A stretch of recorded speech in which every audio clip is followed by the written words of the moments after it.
Welcome to another podcast of Bak Bak with Karan Rajdan. आज हम आपको एक एक्ट्रेस से मिलवाना चाहेंगे। इसका नाम बड़ा, क्या कहूँ, अजीब तो नहीं कह सकता, लेकिन हाँ लड़कों वाला नाम है, जिम्मी।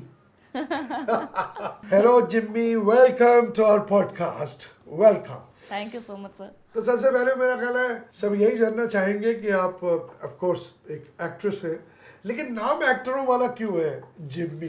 क्योंकि बड़ा फेमस गाना भी है मेरी एक फिल्म डिस्को डांसर का, जिम्मी जिम्मी आजा आजा। हाँ। तो लड़कों वाला तो है। नाम सर मेरे पापा ने रखा है। मेरे पापा ने जिमी जॉर्ज के नाम पे मेरा नाम रखा था। जिमी जॉर्ज वॉलीबॉल के बहुत बड़े प्लेयर थे और मेरे पापा भी स्पोर्ट्स में थे, वॉलीबॉल खेलते थे। मैं खुद स्पोर्ट्स में रही हूँ, 12 साल स्पोर्ट्स में रही मैं, तो उनके नाम पे मेरा नाम जिमी रखा गया। ऐसा था कि मेरे पापा आर्मी से रिटायर्ड हैं, एक्स आर्मी मैन है, तो जब मैं हुई तो पापा का चिट्ठी आया था कि इसका नाम जिमी रखा जाए। सबसे अच्छी चीज़ ये थी कि मैं भी स्पोर्ट्स में आई और वॉलीबॉल में ही गई, तो उनका नाम रखना सफल हो गया शायद। क्या बात है, यानी जिम्मी नाम सूट कर गया। हाँ, सूट कर गया। तो स्पोर्ट्स में रहने के बाद ये बॉम्बे का सफर कैसे? जब दंगल फिल्म आई थी तो मैंने उनसे पूरा रिलेट किया था उस फिल्म से। उसमें भी चीज़ें ऐसी थी कि अब लड़की हूँ तो अंदर तो चीज़ें रहेंगी कि मुझे भी मेकअप करना है, फैशन करना है, लेकिन पापा को स्पोर्ट्स में था तो बाल बढ़ाने नहीं हैं, लड़कों वाले कपड़े पहनने हैं। तो मुझे वैसे ही रखा गया लड़कों की तरह। तो वो जो अंदर की चीज़ें थी वो निकलते निकलते निकलते एक दिन ऐसा निकल गया कि मैं बस बॉलीवुड ही सीधा आ गई। ओह, इस मामले में हमेशा जो बाहर से आते हैं हाँ, उन सबको अपने पापा मम्मी से थोड़ा बहुत लड़ना या थोड़ा बहुत समझाना तो पड़ता होगा। हाँ, करना पड़ता है, लेकिन मैं इस मामले में बहुत लकी रही। मुझे ऐसा कुछ नहीं करना पड़ा। मेरे पापा का था कि मैं जो करना चाहती हूँ उसमें मैं 100% दूँ। What a great father, I must say. आप वाकई काबिल तारीफ है। Jimmy's dad is really. इस मामले में तो मैं बोलूँगी मैं बहुत लकी हूँ, बहुत लकी कि मेरी फैमिली ऐसी है। पापा का था तुम जो करने गई हो तुम वही करो, अब यहाँ आने की ज़रूरत नहीं है, जब काम होगा कुछ होगा फिर आना, बाकी हम लोग हैं, तुम जो सपना पूरा करने गई हो अपने सपने को पूरा करो, उसमें बीच में कभी कोई रुकावट नहीं आएगा। बिहार में जब आप थे, भागलपुर से है राइट? हाँ सर। तो वहाँ कौन सी भाषा बोलते थे? वैसे तो भागलपुर में अंगिका बोलते हैं। अच्छा। हाँ हाँ। तो और मेरी मम्मी बेगूसराय से है, तो मैं मम्मी का और पापा का दोनों का मिक्स करके एक अलग ही लैंग्वेज बोलती हूँ। अच्छा। तो ना तो वो मिथिला आता है ना तो वो अंगिका आता है। अच्छा। हाँ, तो दोनों ही मिक्स हो जाता है। अगर कोई लड़का छेड़ता है तो उसको क्या कहेंगी आप? अंगिका में बोलूँ, वहाँ भी हिंदी ही बोलते हैं, भागलपुर में भी ज़्यादा तो यंगस्टर्स तो सारे हिंदी ही बोलते हैं। हाँ, बस वहाँ का टोन थोड़ा सा डिफरेंट होता है, जो बहुत रफ एंड टफ होता है। बिहारी इसी चीज़ के लिए जाने भी जाते हैं, वो पोलाइटनेस है ही नहीं, ऐसे कैसे छेड़ दिया रे। अच्छा। वो चीज़ जब लड़के को धर लिया है वहाँ पे, जितने दबंग लड़के हैं उतनी दबंग लड़कियां भी हैं। अच्छा, ये बात बढ़िया है। एक बार सलमान खान साहब अपनी दबंग 3, 4, 5, 6, 7 खत्म कर ले। हाँ। उसके बाद जो दबंग बनेगी वो आपको असली दबंगई देखनी है तो आपको एक बार बिहार तो आना होगा। बट वो लड़की पे भी बन सकती है। बिल्कुल बन सकती है, बिल्कुल। और बॉम्बे में जीवन कैसा रहा फिल्म इंडस्ट्री में? अच्छा रहा। छोटे शहर से जब लड़कियां आती है मुंबई तो उनको सबसे पहले ये बताया जाता है कि इंडस्ट्री अच्छी नहीं है, वहाँ लोग ऐसे मिलेंगे वैसे मिलेंगे। 80% लोग आपको वो चीज़ बोलेंगे जो आपको डिमोरलाइज करे। बट फिर भी मैं आई और मैं सच कहूँ तो उसमें से कुछ ऐसा नहीं था। मुंबई और मुंबई के लोग और बॉलीवुड इंडस्ट्री इतनी बुरी नहीं है जितना लोग कहते हैं। मेरा खुद का एक्सपीरियंस तो कभी नहीं रहा बुरा। मुझे जितने लोग मिले हैं सारे ही अच्छे लोग मिले हैं और मैं 4 साल से मुंबई में हूँ, सर्वाइव कर रही हूँ, अच्छे लोग मिले हैं। इसके लिए मुझे लगता है आपकी भी तारीफ करनी पड़ेगी। आपको किसी ने सामने से कुछ प्रपोज नहीं किया या कॉम्प्रोमाइज करने को नहीं कहा। हाँ। बिकॉज आपका भी एक एटीट्यूड रहता होगा, a very no nonsense kind of an attitude. हाँ, मैं बोलूँगी सर कि ये जो चीज़ें आती हैं ना, जो सामने से ऑफर, जो आप कॉम्प्रोमाइज़ की बात कर रहे हो, ये भी लड़कियां ही लेके आई हैं। अच्छा। उनको पता चल जाता है कि इस लड़की को रातों रात स्टार बनना है, आपको बनना है, सामने वाले ये ऑफर दिया, आप मत लो ना ऑफर। अगर हर लड़की उस ऑफर को मना कर दे, सामने वाला कभी वो ऑफर ही नहीं देगा। आप इजी अवेलेबल हो रही हैं, वो क्यों नहीं बोलेंगे? तो यानी सिर्फ लड़कों का नहीं, मर्दों का नहीं, बिल्कुल। लड़कियों का भी दोष। बिल्कुल दोष है सर। आपने कौन सी वेब सीरीज की या एक्टिंग में आपने क्या क्या किया? 3-4 एड्स किए हैं मैंने, और वेब सीरीज़ की अमेजोन मिनी का मैंने 2 वेब सीरीज़ किया, एक please find it at season 3 किया। अभी मैंने एक क्राइम आजकल करके आ रही है, उसका 3rd episode the last party करके, उसमें मैं लीड कर रही हूँ। बाकी कन्नड़ की एक फ़िल्म की है मैंने, नवंबर में उसका लास्ट शूट कंप्लीट हुआ है। मे बी इस साल आ जाए वो, किशन श्रीकांत के साथ, और पैन इंडिया फिल्म है, 5-6 लैंग्वेज में रिलीज़ कर रहे हैं वो। बाकी म्यूज़िक एल्बम्स किए हैं। जब भी ऐसा क्यों ना करेंगे, मैं आपसे हिंदी में सवाल करूं और आप अपनी बिहारी भाषा में जवाब दें। हाँ बिल्कुल सर। तो फिर सपोज कि मैं एक प्रोड्यूसर हूँ और मैं वहाँ एक बिहारी भाषा में फिल्म बनाना चाह रहा हूँ, और मैं आपसे पूछता हूँ कि जिम्मी बोल्ड सीन्स करोगे? नहीं सर, मैं नहीं कर सकता बोल्ड सीन। फिर से बोलिए, समझे नहीं। नहीं सर, इस बोल्ड सीन हम नहीं कर सकते। अच्छा, नहीं कर सकते। अच्छा तो फिर ठीक है, एक काम करो, पर्दे में मत करना, कॉम्प्रो कर लेना।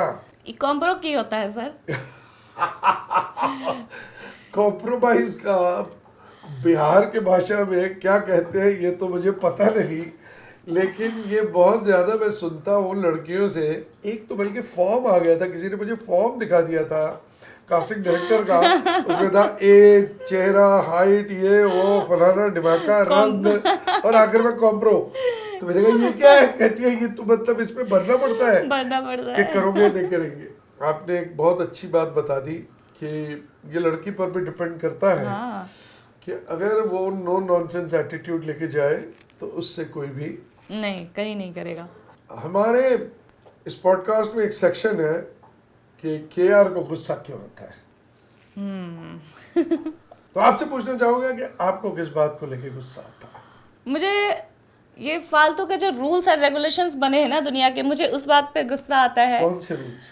मंगलवार को नॉनवेज मत खाओ, गुरुवार को मत खाओ। तो इस हिसाब से अगर आप देखा जाए तो हर दिन भगवान का है, फिर आप किसी भी दिन मत खाओ। हिंदू मुस्लिम को लेके जो रंग को लेके अभी जो चल रहा है, भगवा रंग, तो मुझे उस पर भी समझ नहीं आता कि हिंदू और मुस्लिम अलग है। आप कलर को, सब्जी को या फिर किसी जानवर को, उसको तो छोड़ दो, उसको धर्म में क्यों बांट रहे हो?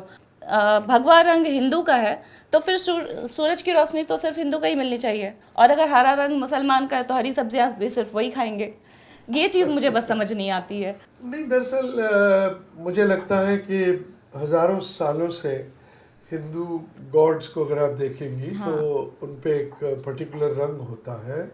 वैसे तो कान्हा है, अब वो तो सांवले हैं, और नीलकंठ हैं, उनका गला नीला है, तो ऐसा कोई पर्टिकुलर रंग नहीं। लेकिन हाँ, मुझे लगता है कहीं ना कहीं एक रंग एक धर्म से एसोसिएट हो गया, और उसे लोग मानते हैं। तो सभी मान रहे हैं, रंग तो सभी मान रहे हैं। मैं ये बोल रही हूँ कि इस चीज़ पे लड़ाई नहीं होनी चाहिए कि भगवा रंग सिर्फ हिंदू का है या हरा रंग सिर्फ उनका है। रंग, सारे रंगों का कोई धर्म नहीं है, वो सबका है, मैं ये मानती हूँ। अब देखिए, मैं आपको क्या बताऊं, इस बात पे चर्चा तो बहुत घंटों तक हो सकती है। Obviously। और आज हम यही देख रहे हैं कि एक तरफ थी कट्टरता पहले, और अब दूसरी तरफ भी उसी का एक रंग आ रहा है। बिकॉज ये वो ज़माना नहीं है जिम्मी जहाँ के लोग विश्वास करते थे कि प्रेम से हर एक को जीता जा सकता है। तो वो तो ज़रा मुश्किल है इस कलयुग में।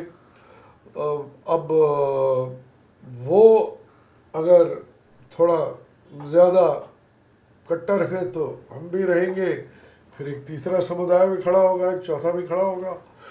तो कट्टरता मुझे लगता है इस हमारे समय को डिस्क्राइब करती है। अब उसमें किसका दोष है किसका दोष नहीं है उस पर हम जा नहीं सकते, क्योंकि इंसान की उम्र होती ही कितनी है, यही कोई 50, 60, 70, 80 साल, कोई 90, 100 भी जी जाते हैं। अब उसमें क्या चीज़ कहाँ से चली आ रही है वो किसी को ये पता जानना तो बड़ा मुश्किल है। इतिहास को भी अपना रंग बदल कर हमारे सामने पेश किया गया है। हाँ। अब ये बात भी हो रही है। तो वैसे मैं आपको बता दूं कि मुझे किस बात पे गुस्सा आता है। लोग पौधे तो लगा देते हैं, पौधे तो लगा देते हैं घर में, लेकिन साहब उन्हें पानी देना भूल जाते हैं। और वो बेचारे बेजुबान, वो कुछ बोल नहीं सकते, वो कितना तड़पते होंगे। और जब भी मैं एक सूखे पत्ते को पकड़ता हूँ और मैं उसे अपनी टहनी से तोड़ने की कोशिश करता हूँ, मैंने अक्सर देखा है कि वो सूखा पत्ता अपने पौधे को, अपनी टहनी को छोड़ने को तैयार नहीं होता। वो कहता है सूख गया हूँ, लेकिन शायद कल को फिर हरा हो जाऊँ। तो जिन्होंने अपने घरों में पौधे लगा रखे हैं, मैं उन सबको याद दिलाना चाहता हूँ कि उन्हें रेगुलरली पानी दिया कीजिए। क्योंकि अगर भगवान आपको इस दुनिया में ले आए और रेगुलरली खाना नहीं दे, पानी नहीं दे, तो सोचिए आपकी क्या हालत होगी। मुझे इस बात पे बहुत गुस्सा आता है कि लोग अपने पौधों को पानी देना भूल जाते हैं बीच बीच में। इस बात को आप बहुत तरीके से रिलेट करके बता सकते हैं। लोग जैसे लेना चाहे।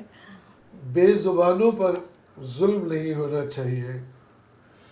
जुबान वाले तो फिर भी बोल लेते हैं, हाथ उठा लेते हैं, लेकिन बेजुबान जिस तरह जानवर हैं, मतलब हम उनकी भाषा नहीं समझ पाते, या पंछी हैं या पौधे हैं, पत्ते, पेड़ हैं, तो हमें कोशिश करनी चाहिए कि हम इनकी भाषा सुन सकें, समझ सकें, इनका दर्द जान सकें। और इस पृथ्वी पर सिर्फ इंसान ही नहीं है सबसे महत्वपूर्ण, जबकि वो समझता खुद को है मैं सबसे महत्वपूर्ण हूँ, लेकिन वो नहीं है, ये पृथ्वी सबकी है। तो उसी आदर, सम्मान, संवेदना के साथ हमें पौधों को, पंछियों को, जानवरों को देखना चाहिए। हम अंत करेंगे जिस तरह हमेशा करते हैं ये पॉडकास्ट। ये मेरे चचा जान है, उनकी एक किताब है, 4 किताबें लिखी है उन्होंने, उनका तखल्लुस है राज़दान राज है। तो हम उनके कुछ शेर पढ़कर हमेशा ये पॉडकास्ट खत्म करते हैं। अर्ज है, नहीं आज में ऐसी बात कोई जो कल में न थी, न कल होगी, मरकर भी मिलेगी क्या मंजिल जो जीस्त की राहों में न मिली। तो जीते जी नहीं मिली मंजिल, तो मरकर भी मंजिल मिलने वाली नहीं है। इसलिए बहुत जरूरी है कि हम जीते जी अपनी मंजिलों को पालें। उस बात को मुलतवी ना करें ठीक है मरने के बाद मंजिल मिल जाएगी, नहीं, जो करना है आज करिए, अब पाइए। बस जिम्मी तुम आई, पर तुमने इतना मनोरंजन किया, इतनी बढ़िया बढ़िया बातें बताई। वैसे एक बात मैं आपको बता दूं, आजकल लोगों को नेगेटिव बातें सुनने का ज़्यादा शौक है और तुमने उतनी नेगेटिव बातें की नहीं है। अब देखते हैं इस पॉडकास्ट को कितनी एप्रिसिएशन मिलती है। जितने पॉजिटिव लोग हैं वो इस पॉडकास्ट को लाइक करेंगे, शेयर करेंगे और हमारे चैनल को सब्सक्राइब करेंगे। अब देखते हैं साहब कितने पॉजिटिव हो आप लोग हैं। और वो एक बेल आइकन है, उसको टच कर लीजिएगा, अगला पॉडकास्ट जो हमारा आएगा आपको इत्तला मिल जाएगी। तब तक के लिए Jimmy thank you so very much. और बग विद करण राज़दान की तरफ से नमस्कार, जय हिंद।